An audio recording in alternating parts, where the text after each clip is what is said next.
మనం పర్యావరణ భారత్ ఫ్యూచర్ సిటీలో 2 రోజుల పాటు తెలంగాణ రైజింగ్ గ్లోబల్ సమ్మిట్ 2025 జరుగుతోంది. పెట్టుబడులు ఆకర్షించడమే లక్ష్యంగా సీఎం రేవంత్ రెడ్డి అత్యంత ప్రతిష్టాత్మకంగా ఈ సమ్మిట్ ను నిర్వహిస్తున్నారు. మధ్యాహ్నం గవర్నర్ జిష్ణుదేవ్ శర్మ సమ్మిట్ ను ప్రారంభించనున్నారు. స్టేజ్ పక్కనే తెలంగాణ తల్లి విగ్రహాన్ని ఏర్పాటు చేశారు. ఈ సమ్మిట్ కు 44 దేశాల నుంచి 154 మంది ప్రముఖులు హాజరు కానున్నారు. 2 ఏళ్ల విజయోత్సవాలపై తొలి రోజు సీఎం రేవంత్ రెడ్డి వివరించనున్నారు. ఇక ఇదే అంశంపై మరింత సమాచారం మా ప్రతినిధి చంద్రశేఖర్ అందిస్తారు.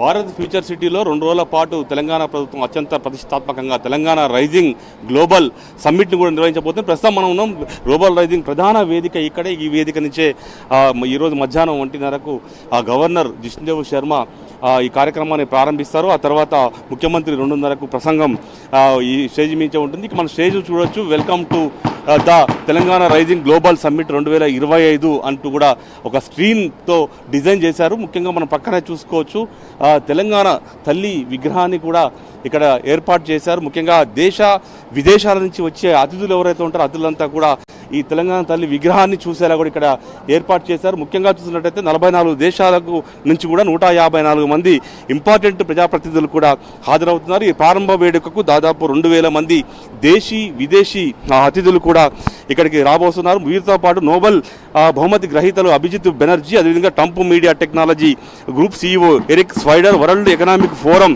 CEO జెరేమీతో పాటు నోబెల్ శాంతి బహుమతి గ్రహీత Kailash Satyarthi, Biocon limited executive director Kiran Mazumdar షాతో పాటు వీళ్ళందరూ కూడా ఈరోజు ఇక్కడ ప్రసంగించబోతున్నారు. ముఖ్యంగా చూసినట్టయితే తెలంగాణలో ప్రజాపాలన, పెట్టుబడుల అవకాశాలు, ప్రభుత్వ వైపు నుంచి అందించే సహకారం పైన ఫ్యూచర్ సిటీలో ముఖ్యమంత్రి రేవంత్ రెడ్డి ప్రసంగం అయితే ఉండబోతుంది. మొత్తం 2 రోజుల్లో 27 అంశాలపై అంశాలపై చర్చించబోతున్నారు. ముఖ్యంగా ఇప్పటికే పూర్తి స్థాయిలో సెషన్లకు సంబంధించి అంత ఫ్యూచర్ సిటీలో అన్ని కూడా సిద్ధం చేసినటువంటి పరిస్థితి మనకైతే కనిపిస్తూ ఉంది. ముఖ్యంగా మధ్యాహ్నం 12:30కు ముఖ్యమంత్రి రేవంత్ రెడ్డి ఫ్యూచర్ సిటీకి చేరుకుంటారు. ముందుగా గ్లోబల్ సమ్మిట్ వేదిక వద్ద ఏర్పాటు చేసిన స్టాళ్లను పరిశీలిస్తారు. 1:30కు వేదిక ప్రారంభం అవుతుంది. జిష్ణుదేవ్ శర్మ గవర్నర్ ముఖ్య అతిథిగా హాజరవుతారు. ముఖ్యంగా 2 ఏళ్ల ప్రభుత్వ విజయోత్సవాలపై తొలి రోజు ముఖ్యమంత్రి ప్రసంగం అయితే ఉండబోతుంది. ముఖ్యంగా ప్రపంచ ఆర్థిక సదస్సును తలపించేలా తెలంగాణ ప్రభుత్వం ఈ అంతర్జాతీయ సదస్సును కూడా నిర్వహిస్తోంది. ప్రపంచవ్యాప్తంగా పారిశ్రామికవేత్తలు, వివిధ రంగాలకు చెందిన దిగ్గజాలతో కూడా హాజరు కాబోతున్నారు. ముఖ్యంగా చూసినట్టే ప్రతి 15 నిమిషాలకు 1-to-1 రౌండ్ టేబుల్ మీటింగ్లో ముఖ్యమంత్రి పాల్గొంటారు.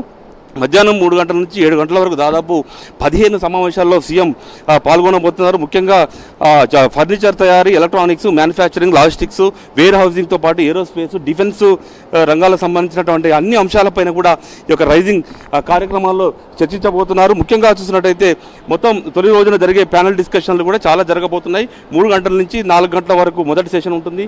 ఆ తర్వాత రెండో సెషన్ కూడా కొనసాగుతుంది. ఇందులో మొత్తంగా వివిధ రంగాలకు సంబంధించి అంటే విద్య, వైద్యము సంబంధించి కావచ్చు, మిగతా ఐటీ రంగం కావచ్చు, మిగతా అన్ని రంగాలకు సంబంధించినటువంటి అంశాలపైన ప్రధానంగా సుదీర్ఘంగా కూడా చర్చించబోతున్నారు.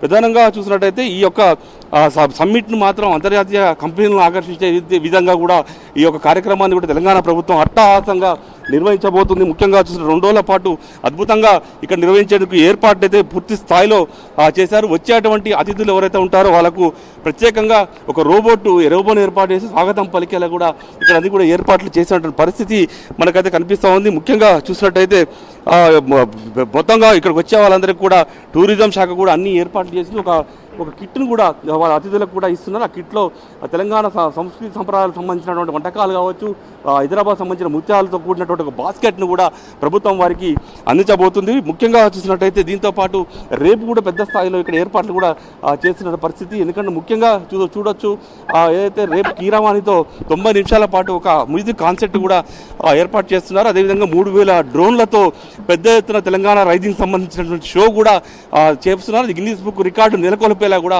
ఏర్పాట్లు చేస్తున్నటువంటి పరిస్థితి మనకైతే కనిపిస్తూ ఉంది. ముఖ్యంగా చూసినట్టయితే గ్లోబల్ సమ్మిట్లో పోచంపల్లి ఇక్కత్ శాలువా, చేర్యాల కళాకృతులు, హైదరాబాదీ అత్తర్తో పాటు ముత్యాలతో కూడినటువంటి నగలని సావనీరులో పొందుపరుస్తున్నారు. పూర్తి స్థాయిలో మనం చూడొచ్చు ఇక్కడ విజువల్స్లో స్వాగతం పలుకుతున్నటువంటి తెలంగాణ రైజింగ్ గ్లోబల్ సమ్మిట్ స్వాగతం పలుకుతున్నటువంటి ఒక మిషన్ని కూడా ఇక్కడ ఏర్పాటు చేసి అది వచ్చే వాళ్ళందరినీ కూడా అబ్బురపరిచేలా కూడా ఇక్కడ అన్ని ఏర్పాట్లు అయితే దాదాపుగా పూర్తయ్యాయి. పూర్తి స్థాయిలో మొత్తం గ్లోబల్ సమ్మిట్కి అయితే వేదికతో పాటు సిద్ధమైంది. ప్రస్తుతం ఇక్కడికి CS రామకృష్ణారావుతో పాటు పలువురు అధికారులంతా కూడా హాజరయ్యారు. సిఎస్ కూడా ఇక్కడికి చేరుకున్నారు. ఆయన పరిస్థితిని కూడా చూస్తున్నారు. ఏర్పాట్లు ఎలా ఉన్నాయన్న అన్ని అంశాలపైన ఇక్కడ ఉన్నటువంటి అధికారులను అడిగి తెలుసుకున్నటువంటి పరిస్థితి అయితే మనం ఇక్కడ ప్రస్తుతం కనిపిస్తాం. మొత్తంగా చూసినట్టయితే గ్లోబల్ సమ్మిట్ను అంతర్జాతీయంగా పెట్టుబడులను ఆకర్షించడమే ధ్యేయంగా ముఖ్యమంత్రి రేవంత్ రెడ్డిని చాలా అత్యంత ప్రతిష్టాత్మకంగా ఈ యొక్క సదస్సును అయితే ఏర్పాటు చేశారు. ఈ సదస్సు మరి కాసేపట్లోనే ప్రారంభం కాబోతుంది. వీడియో జర్నలిస్ట్ భవానీ శంకర్తో చంద్రశేఖర్, Prime9 ఫ్యూచర్ సిటీ నుంచి. My request, humble request to each one of you, please make seats for them.